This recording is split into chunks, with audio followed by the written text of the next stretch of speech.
ছোট উপপত্নী শুধু ভালোবেসে রাজপ্রাসাদের এক বিড়ালকে একটু খাবার খাইয়েছিল, কিন্তু সন্তান জন্ম দেওয়ার সময় হঠাৎ করেই সে জন্ম দিল দুইটা বিড়াল ছানা। দৃশ্যটা দেখে ধাত্রী সেখানেই ভয়ে অজ্ঞান হয়ে গেল। মেয়েটা তো পুরো হতবাক, কারণ এর আগেও কয়েকজন উপপত্নী সন্তান জন্ম দিয়েছিল, কিন্তু সম্রাট শিশুদের দেখেই তাদের হত্যা করেছিলেন। সম্রাটের দাবি ছিল তারা নাকি পর পুরুষের সাথে সম্পর্ক করেছিল। এখন সে যদি দুইটা বিড়াল জন্ম দেয় তাহলে তো কোনো বিচারই লাগবে না, সরাসরি মৃত্যুদণ্ড। ঠিক তখনই সম্রাট নিজের সন্তান দেখতে ঘরের দিকে আসেন। ভয়ে মেয়েটি তাড়াতাড়ি দাসীকে বলে বিড়াল ছানাগুলো লুকিয়ে ফেলতে। তারপর হাঁটু গেড়ে সম্রাটের কাছে ক্ষমা চাইতে থাকে। সম্রাট জিজ্ঞেস করলেন, তুমি কি ভুল করেছো? বুদ্ধি খাটিয়ে মেয়েটি বলল সে নাকি সন্তান নয়, ভয়ঙ্কর দুর্গন্ধযুক্ত এক জিনিস বের করেছে, যার গন্ধে ধাত্রী অজ্ঞান হয়ে গেছে। এই কথা শুনে সম্রাট ভীষণ রেগে যান। তিনি মনে করলেন এই মেয়ে রাজপরিবারের সম্মান নষ্ট করেছে। সঙ্গে সঙ্গে তার উপাধি কেড়ে নিয়ে তাকে ঠান্ডা প্রাসাদে নির্বাসনে পাঠিয়ে দেন। অপমানজনক ছিল, তবুও মেয়েটি স্বস্তি পেল, অন্তত প্রাণটা তো বেঁচে গেছে। এরপর দাসীকে নিয়ে সে ভাঙাচোরা নির্জন ঠান্ডা প্রাসাদে থাকতে শুরু করে। এখানে খাবারেরও খুব কষ্ট ছিল।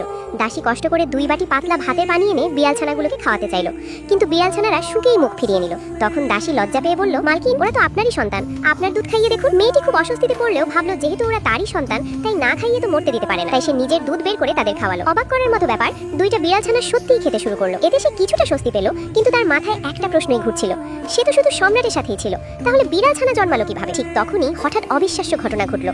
দুইটা বিড়াল ছানা মুহূর্তের মধ্যে দুইটা গোলগাল ছোট্ট শিশুর রূপ নিল। মা মা বলে তারা তাকে ডাকতে লাগলো। মেয়েটা পুরো হতভম্ব হয়ে গেল, সে কিছুই বুঝতে পারছিল না বিড়াল কিভাবে মানুষ হয়ে গেল। তবুও সে তাদের বুকে জড়িয়ে ধরে বলল, ওরা বিড়াল হোক বা মানুষ, ওরাই আমার সন্তান। কিন্তু আসল চমক তখনও বাকি ছিল। পরের দিন বাইরে থেকে ফিরে এসে সে দেখে 2 ছোট্ট বাচ্চা তার জন্য খাবার জোগাড় করে রেখেছে। এমনকি একটা ঝকঝকে সুন্দর পাথরও এনে বলল, মা, এটা খুব সুন্দর, তোমার জন্য এনেছি।